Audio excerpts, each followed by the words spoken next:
Pagbabahagi ng kwento sa Biblia, ang mga nakatagong kaisipan ng Panginoong Hesus sa likod ng 5 tinapay at 2 isda.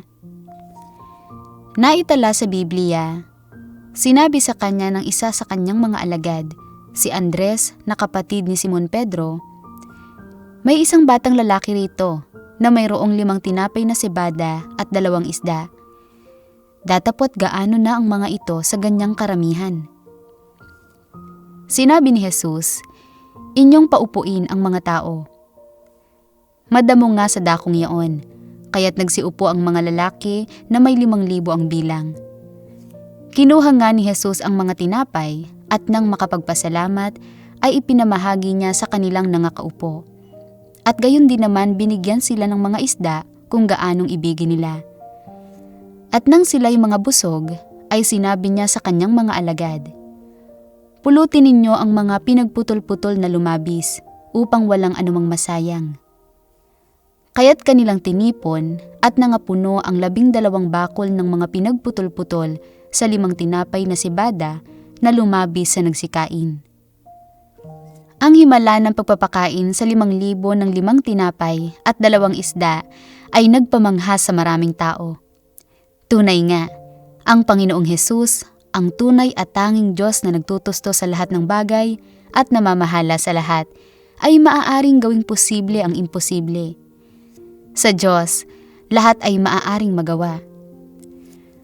Ngunit, alam nyo ba ang iniisip ni Jesus sa likod ng mahimalang pangyayaring ito ng 5 tinapay at 2 isda? Sabi ng Diyos, "Yamang nahaharap sa 5,000 taong ito na pawang walang laman ang tiyan na nais lamang makakain ng isang kumpletong pagkain, yamang nahaharap sa mga taong ito na puno ng pagkamausisa at pag-asa ukol sa Kanya. Naisip lang ng Panginoong Hesus na gamitin ang himalang ito upang pagkalooban ng biyaya ang mga ito.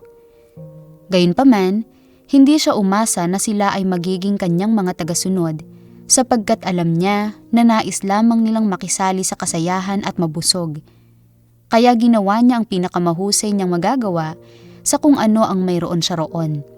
At ginamit ang 5 piraso ng tinapay at 2 isda upang mapakain ang 5,000 tao. Binuksan niya ang mga mata ng mga taong ito na nasisihang makita ang kapanapanabik na mga bagay, na nais makasaksi ng mga himala, at nakita nila sa kanilang sariling mga mata ang mga bagay na kayang magawa ng Diyos na nagkatawang tao. Bagaman gumamit ang Panginoong Hesus ng isang bagay na nahahawakan upang masapatan ang kanilang pagkamausisa, batid na niya sa kanyang puso na ang 5,000 taong ito ay nais lang makakain ng masarap. Kaya hindi siya nangaral sa kanila o nagsalita man ng kahit na ano. Hinayaan lang niya silang makitang nagaganap ang himalang ito. Tiyak na hindi niya magagawang ituring ang mga taong ito kagaya ng kung paano niya itinuturing ang kanyang mga disipulo na totoong sumusunod sa kanya. Ngunit sa puso ng Diyos, nasa ilalim ng kanyang pamumuno ang lahat ng nilalang, at hahayaan niya ang lahat ng nilalang sa kanyang paningin na tamasahin ang biyaya ng Diyos kung kinakailangan ito. Matapos basahin ang mga salita ng Diyos, naranasan niyo na ba ang kabutihan ng Diyos? Ang Diyos ay may mga prinsipyo sa kung paano niya tinatrato ang mga tao. Siya ay nagbibigay ng biyaya sa mga nasisiyahan lamang sa pisikal na tinapay. Gayunpaman, para sa mga tunay na nagmamahal sa katotohanan at sumusunod sa Diyos, tinutustusan niya sila ng katotohanan na nagbibigay sa kanila na mamuhay sa ilalim ng patnubay at mga pagpapala ng Diyos. Anong uri ng tao ang nais niyong maging?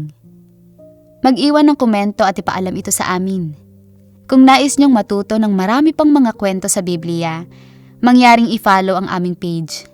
Maaari rin kayong magpadala sa amin ng mensahe sa pamamagitan ng Messenger at available kaming magbahagi at makipag-ugnayan sa inyo anumang oras.